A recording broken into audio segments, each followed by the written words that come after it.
मैं डॉक्टर वीरेंद्र सेख हूँ, consultant paediatric urologist at CK Birla hospital Gurgaon. आज हम बात करेंगे अनडिसेंडेड टेस्टिस के बारे में। अनडिसेंडेड टेस्टिस, जैसे कि नाम से ही पता चलता है, का मतलब होता है वो टेस्टिस जो कि डिसेंड नहीं हुई। नॉर्मली या एम्ब्रियोलॉजिकली हम बात करें तो टेस्टिस हमेशा पेट के अंदर यानी कि इंट्रा एब्डोमिनल होती है। जब बच्चा पैदा होने वाला रहता है उस समय ये टेस्टिस डिसेंड होके यानी कि नीचे ग्लाइड करके अपनी नॉर्मल जगह स्क्रोटम में आती है।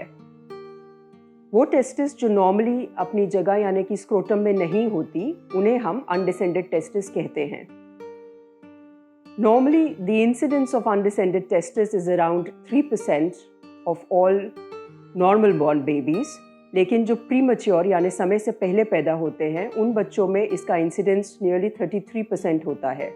इसका मतलब ये हुआ कि जो बच्चे समय से पहले पैदा होते हैं उनमें अनडिसेंडेड टेस्टिस काफ़ी कॉमनली पाया जाता है।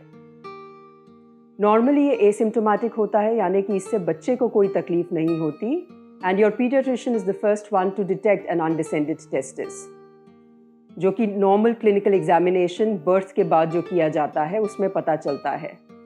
अगर आपको बर्थ से या पैदाइशी ये पता है कि आपके बच्चे को अनडिसेंडेड टेस्टिस है, तो नॉर्मली हम 3 to 6 months वेटिंग पीरियड देते हैं, क्योंकि उसमें लगभग 2/3% ऑफ अनडिसेंडेड टेस्टिस यानी कि 2/3 बच्चों में नॉर्मली टेस्टिस डिसेंड होकर लगभग 6 महीने की उम्र तक अपनी नॉर्मल जगह स्क्रोटम में आ सकती है।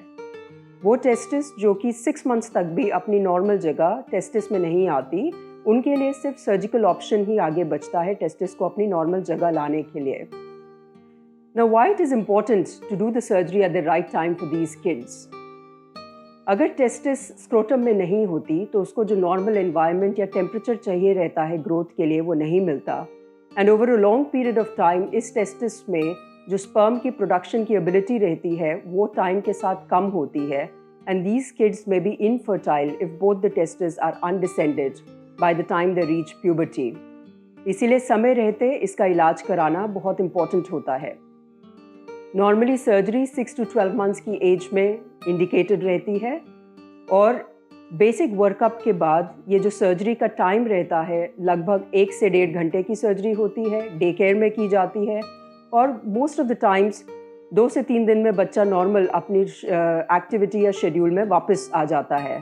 So it is a relatively small, easily done surgery, and ज़्यादातर ये टेस्टिस इंग्वाइनल एरिया या ग्रोइन रीजन में पाई जाती है, और इनका सक्सेस रेट सर्जरी के बाद almost 98 to 99% of the times हम इन्हें अपनी नॉर्मल जगह पर लाने में सक्सेसफुल होते हैं। बहुत कम ऐसी टेस्टिस होती हैं जो कि इंट्रा एब्डोमिनल यानी कि पेट के अंदर होती हैं, और उनमें थोड़े और कॉम्प्लेक्स प्रोसीजर्स यानी कि लैप्रोस्कोपिक ऑक्यूपेक्सी करने की ज़रूरत पड़ सकती है।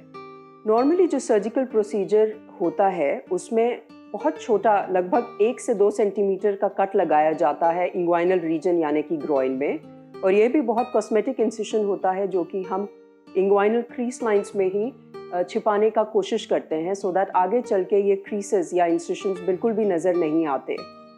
इस छोटे से इंसिशन से टेस्टिस को अच्छी तरह मोबिलाइज करके हम उसे अपनी नॉर्मल जगह यानी कि स्क्रोटम में फिक्स करते हैं, और जहाँ पे टेस्टिस फिक्स करते हैं वहाँ पर भी एक छोटा सा लगभग आधे से 1 सेंटीमीटर का इंसिशन होता है।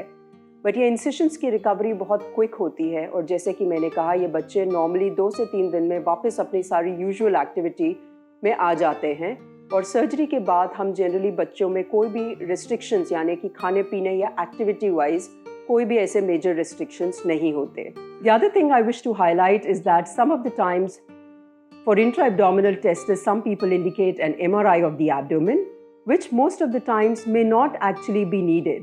इसीलिए जब भी आपको ऐसा पता चले कि आपके बच्चे को अनडिसेंडेड टेस्टिस है, अपने पीडियाट्रिक यूरोलॉजिस्ट से ज़रूर मिलें और उनसे सही डायग्नोसिस के लिए क्या इन्वेस्टिगेशन ज़रूरी है उस पर चर्चा करें। Thank you.